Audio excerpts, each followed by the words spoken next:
Hello, brothers and sisters in Christ and people of YouTube. Um, it's funny, being a kid of the 80s, like we didn't have much technology when we were younger. I had I think the oldest thing I could play games on was a Commodore 128D, like a business computer that was branded from the Commodore 64 brand, and they were very slow. They didn't have much memory. You had to put the discs in, and you had to run a program, type stuff in to actually get anything to run on there.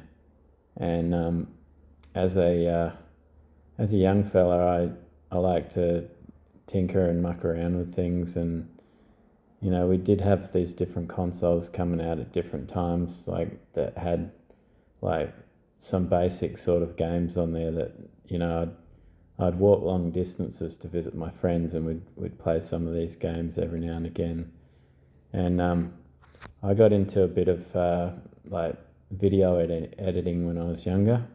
And what video editing was back in those days was if you had two VCRs or two tape recorders, you could plug them into each other, and you could make videos and that.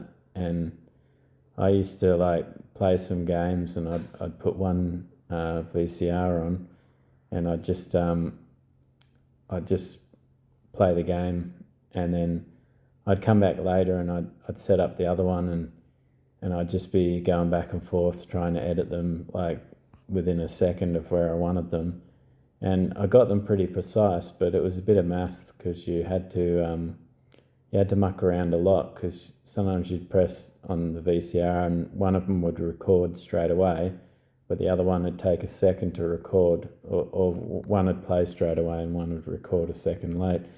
And it was a lot of mucking around, but it was a lot of fun. And even when the first early computers started to come out, they had some pretty cool video editing apps that you didn't have to pay for, because the early ones, they hadn't caught on that they could make money off them, so they just generally released them free.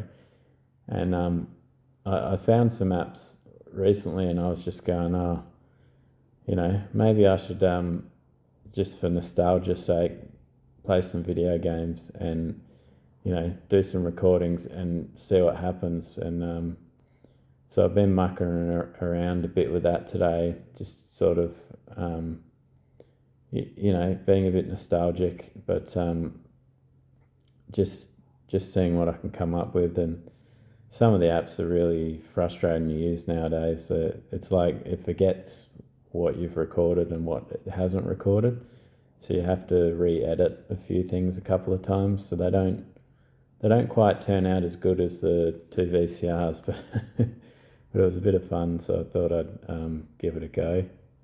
And I've got a video in here I'll show you.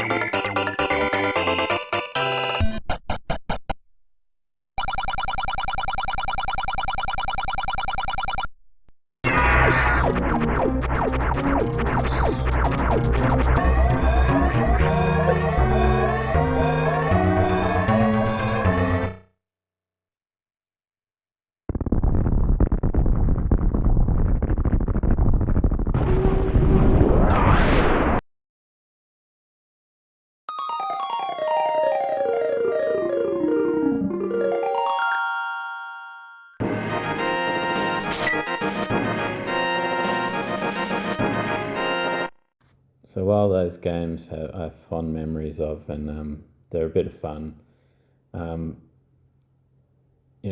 it doesn't compare to the peace that God gives me. And he says in Matthew chapter 6 verse 33, But seek ye first the kingdom of God and his righteousness, and all these things shall be added unto you. So all the things you want in life, whether it's wealth or happiness or healing in some way, or just a wife that loves you, a family, whatever it is, if you trust in God and you diligently seek him, he'll reward you with these things, because he knows what's in our hearts and what we need in our life. And I mean, all these things that you get in this life, they can be good fun, they can be a distraction. Like, I used to hang out at shopping malls, I used to go to the bottle shop, I used to, be chasing everything, driving for hours trying to look for the next most exciting thing, But none of these things compare to the love of God and what he promises you in life.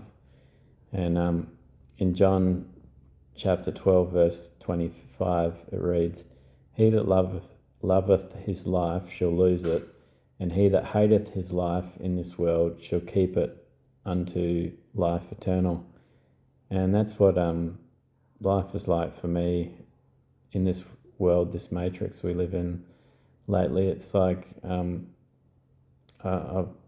do my best to just bring people closer to God every day, and I try and live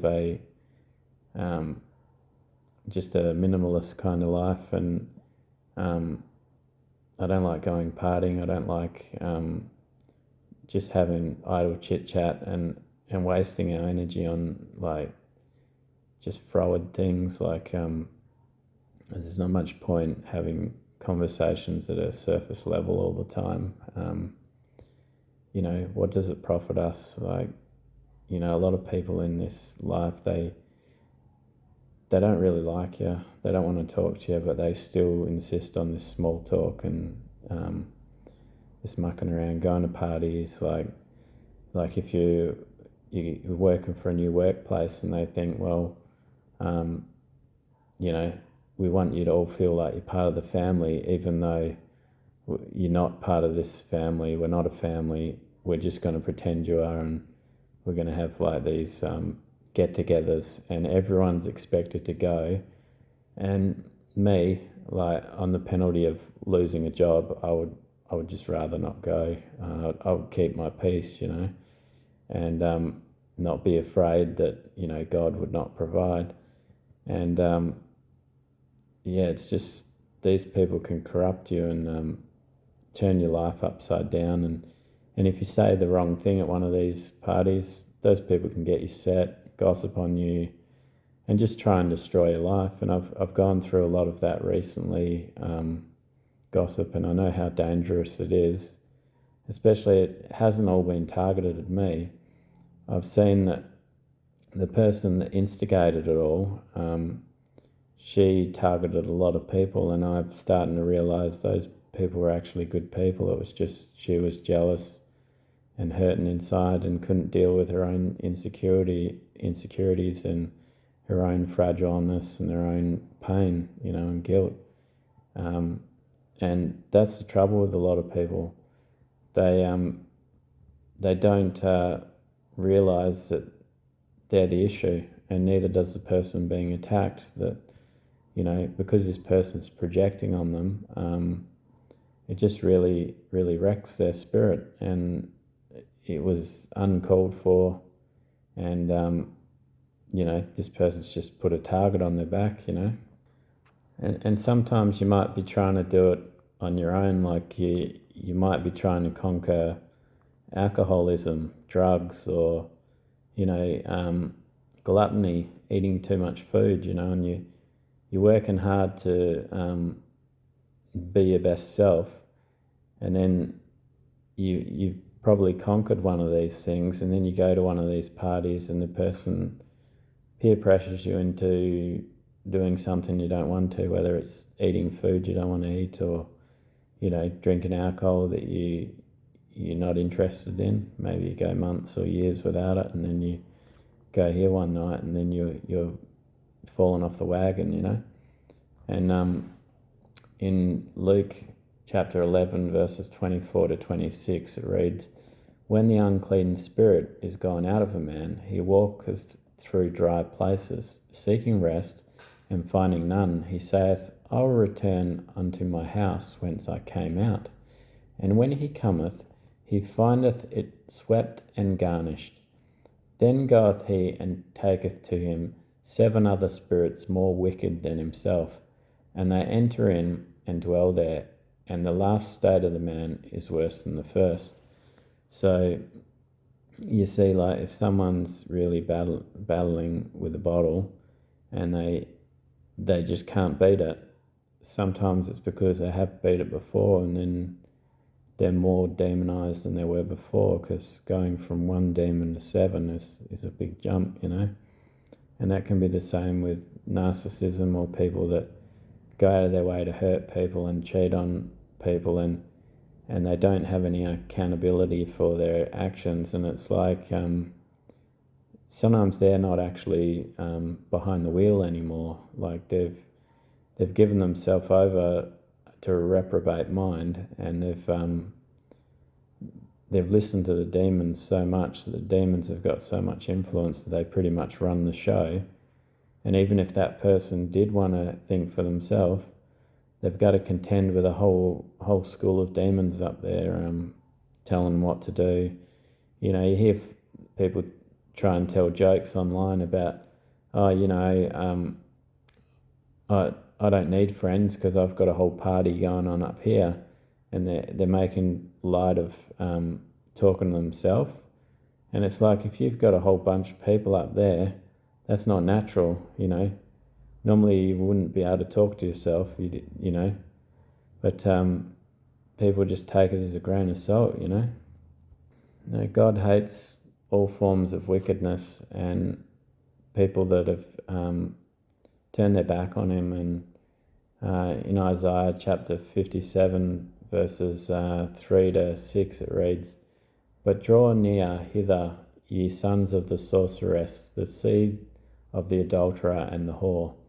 Against whom do ye sport yourselves? Against whom make ye a wide mouth, and draw out the tongue?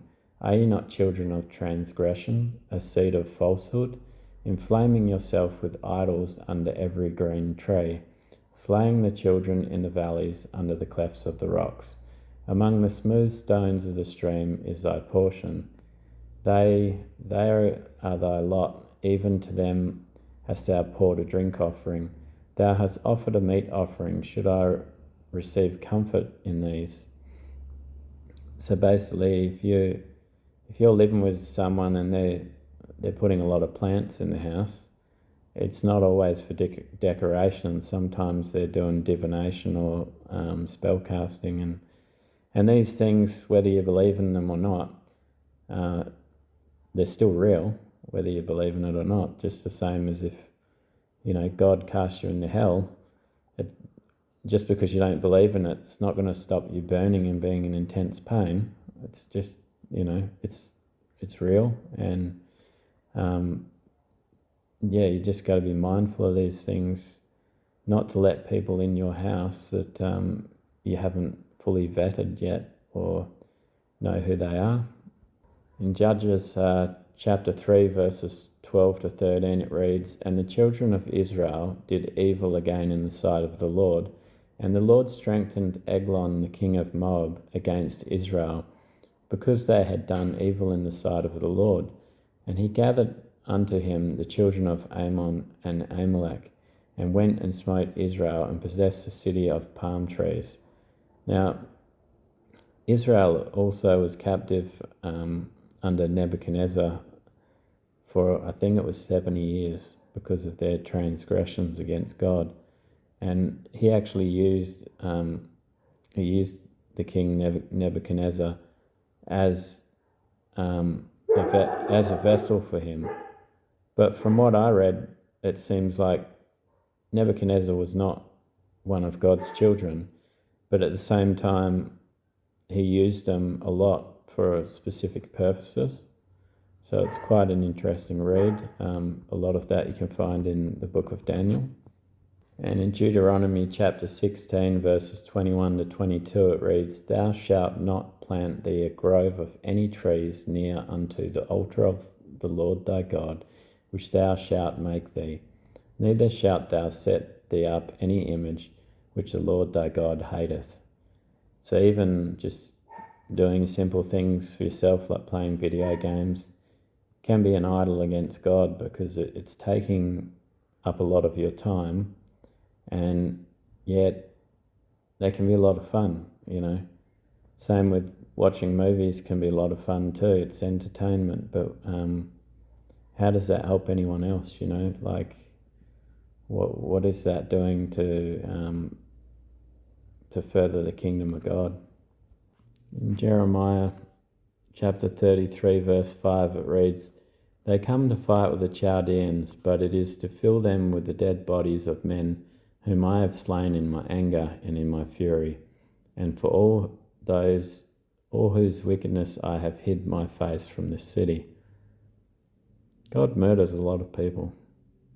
He loves everyone, but he's got a temper sometimes, and his wrath is swift. But it's just from living in unrighteousness and not doing what he expects us to do, and also like being good to each other. Like sometimes we get so caught up in ourselves and our things, and running the rat race, that we don't actually help anyone out.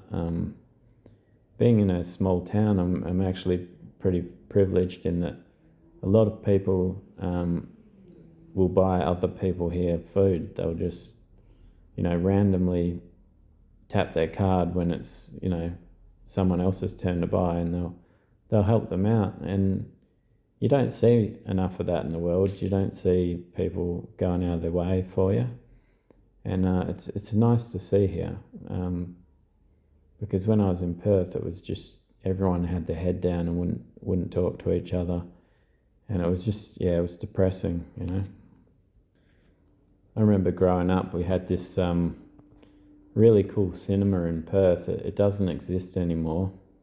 It was called Cinema 8, and it was like a massive cinema. Like it had only the 8 cinemas, but they were huge, and they used to run marathon movies a lot, where you'd buy 3 movies at a time, and you could be there like maybe 12 o'clock at night, and you could be leaving at 6 in the morning, or getting there at 6 and finishing at midnight. And people had like bought doonas in, and sleeping bags, and the staff at that hour would just disappear and hide.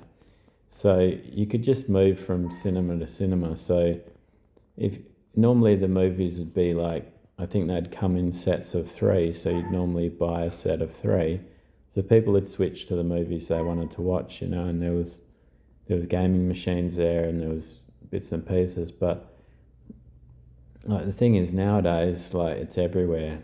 You can't get away from these things, and it's so prevalent nowadays. Like, people are on their phone all the time. Like, they don't even want to talk to you, and they're like zombies when they do, because they're just so addicted to their device. And